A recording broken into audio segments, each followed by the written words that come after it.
প্রতি বছর একবার আমরা বন্ধু বান্ধব সবাই মিলে পদ্মার মাঝে গিয়ে ট্রলারের মধ্যে ইফতারের একটা আয়োজন করি এবং সেই আয়োজনটার মধ্যে আমরা সবাই একসাথে থাকার চেষ্টা করি। বন্ধু বান্ধব দেখা গেছে অনেকে দূরে চলে গেছে কাজে, অনেকে জীবিকা টানে বিদেশ চলে গেছে, কিন্তু যারা দেশে আছে সেদিন সবাই একসাথে হই এবং সময়টা খুব আনন্দের কাটে। আসসালামু আলাইকুম, কি অবস্থা সবার, কেমন আছেন গাইস? প্রতি বছরই আমরা ট্রলারের মধ্যে সব ফ্রেন্ডরা মিলে একসাথে একটা ইফতারের আয়োজন করি, যেটা আমরা করি একেবারে পদ্মার মাঝখানে গিয়া বা কোন একটা দ্বীপের কাছাকাছি গিয়া তারপর আমরা সবাই মিলে ইফতার করি। তো ওই আয়োজনটা আর কি ছিল।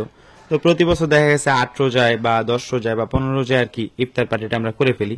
এটাকে ইফতার পার্টি বললে জানি আমার কাছে কেমন মনে হয়, এটাকে ইফতারের একটা আয়োজন বললে আমার কাছে সুন্দর মনে হয় আর কি। তো ইফতার করতে আর কি যা যা উপকরণ প্রয়োজন সব আর কি নিয়ে আসা হয়েছে। এখন আর কি এক একজন এক এক কাজ করতেছে। তো এখানে বন্ধু ধনে পাতা পুদিনা পাতা গুলা বাঁচতেছে, আর আমি এখানে কি বাঁচবো আমি বুঝতেছি না। তো আমি ফার্স্টে এখান থেকে যে ভাজা পোড়া গুলা বাইর করতেছি, পরে আমার আরেক ফ্রেন্ড বলতেছে এগুলা বাইর করিস না, এগুলা তেনা যাবো। আমাকে পলিথিনের ভিতরে থাকলে কি ভালো থাকবো?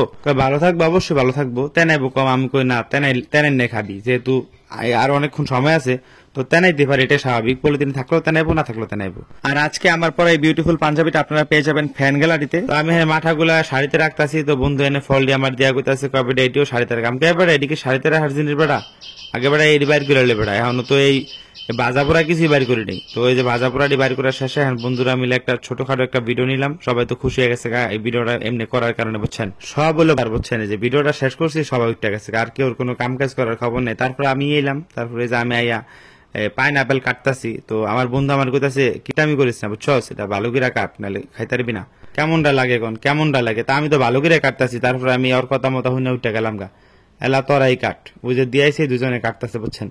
ওরাও দেখি একটু আস্তে আস্তে কাটতেছে। আমার কথা যেমনি কাটুক, আমার আর কারণ লাগবো না। তারপরে যে আরেক বন্ধু এখানে ইসব গোলের বুসি ভিজাইতেছে। আমরা একেবারে পিওর মানুষ, আমরা কোনো ভেজাল খাই না। আমরা ইসব গোলের বুসি, লেবুর পানি, এটাই আমগো কাছে একটা বেস্ট শরবত, বুঝছেন? গতবার এই একই ইফতারের আয়োজনের মধ্যে আমরা বানাইছিলাম মহব্বতের শরবত, বুঝছেন, যেটা প্রচুর মহব্বত ছিল। এতই মহব্বত ছিল যে আমরা খাইয়া শেষই করতে পারি না, বুঝছেন? পরে গেলানো বুড়া বুড়া বাইত নন লাগছে।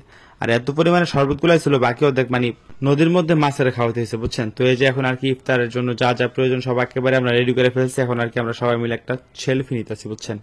ওই জায়গায় আর কি আমার থাকার কথা ছিল, কিন্তু আমার খুব আইলসামি লাগতেছে, এই জন্য আর কি আমি ওই জায়গায় যাই নাই। এখন ওই যে আমার এক ফ্রেন্ড আছে, ও আর কি নিতাছিল, তো সবার ডেকে আইন নেওয়া অরানো হয়ে গেছিল।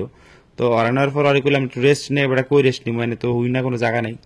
এক সাইড হুইলে যদি ঠাস করে ফুলে যায় পানিতে তো সমস্যা। ইফতার তো একেবারে রেডি। তো ইফতার থুয়া দুই বন্ধু আবার দেখলাম দ্বীপের মধ্যে নেমে গেছে, কারণ আমরা এখন একটা সুন্দর দ্বীপের কাছাকাছি আসছি। এটা আমাদের পদ্মা নদীর পাড়েই মুন্সিগঞ্জ। তো ওই দিন আমরা বাজার বা আশেপাশে গ্রাম থেকে এতটা পরিমাণে দূরে গেছিলাম, আশেপাশে কোনো গ্রামও নাই, কোনো বাজারও নাই, তো কোনো মসজিদও নাই, আজান শুনতে পারতাছি না।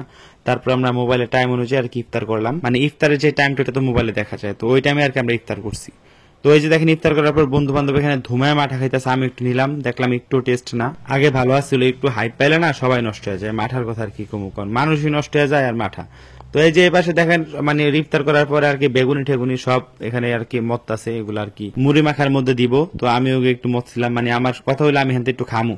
তো বন্ধু আমার মেয়ে গোড়ায় চায় রয়েছে, তারপর আমি একটু নিয়ে খাইছিলাম, তারপর একটু দুধ দিছিলাম, মানে দৌড়ায় গেছিল আমার, মানে বেগুনি কে লিয়া খাইলাম। তো মুড়ি মাখাটা খুব স্পেশাল হবে, কারণ এখানে 68 রকমের মশলা না দিলেও এখানে যা যা দিছে খুব স্পেশাল কিছুই। তো এই যে এখানে সবাই মুড়ি মাখা খাইতেছে, তো আপনারা মনে করেন না যে আমি বাগে পাই নেই, যে আমিও পাইছি, আমিও খাইতেছি। তো আজকের ব্লগটা ছিল এ পর্যন্তই, এটাই বাস্তব। হ্যাঁ, আল্লাহ হাফেজ।